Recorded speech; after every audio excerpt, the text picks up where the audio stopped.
Welcome back.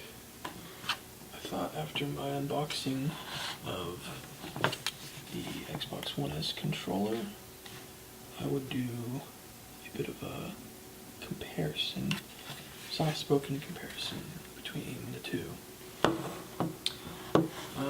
Largely, I'm going to say 85% of it, they're exactly the same.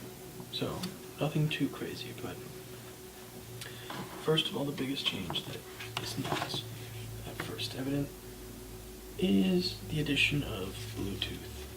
The Xbox One S controller has Bluetooth built in, so if your PC has Bluetooth compatibility on its motherboard or a USB adapter, you can use Bluetooth.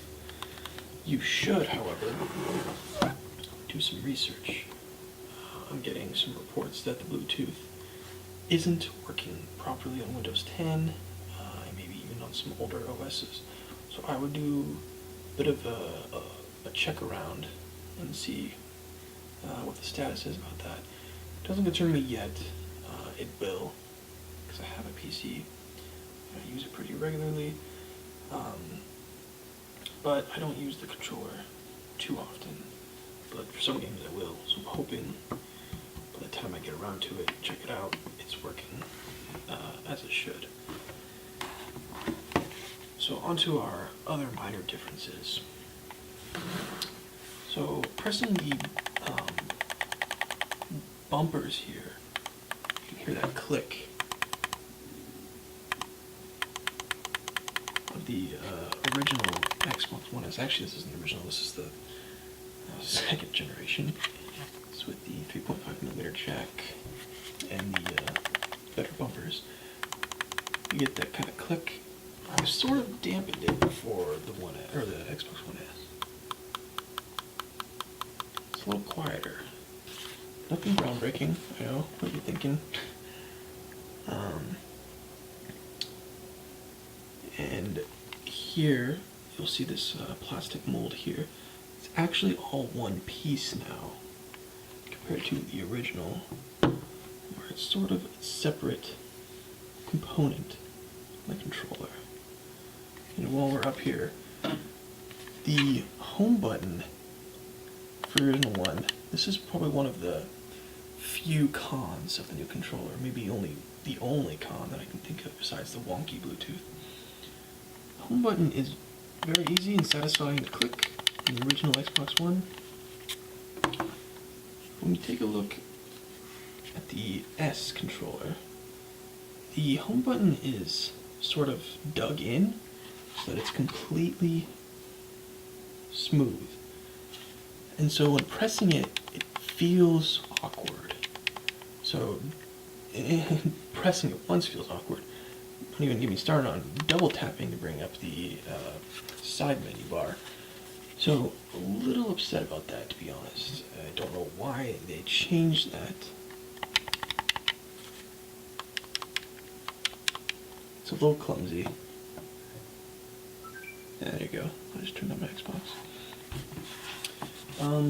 The other minor difference is that the back here, I don't even know if you'll be able to see, actually has some groove textures. It feels better in the hand, so you don't just feel, just plastic, smooth plastic. You'll actually feel some texture. It makes it a little more comfortable to hold when you're playing, games for an extended period of time, and a little grippy. I don't normally have problems with my controller in terms of sweating or gripping. I've never had that issue. Though I do know a friend or two who do play a little aggressively. So it's nice. It's a nice little addition. There is, as I'm holding it now, and I'm sure you can look this up, I think they've actually adjusted where the sticks are.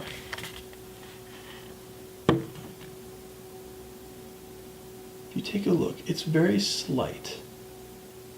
It almost to me looks like, and I could be just completely wrong, they've adjusted the sticks so they're a little wider on the S here compared to the original, it looks like, yes. So if you actually see on the bottom here, the space between the D-pad, the thumbstick, it's like just a little bit wider on the S here, as it is on the original. So nothing too drastic, but I did feel it as I was holding the controller. Like, oh, like I'm used to, you know, my fingers being here or here, but now it's like they're different. So conclusion, the S is obviously the one to pick up now.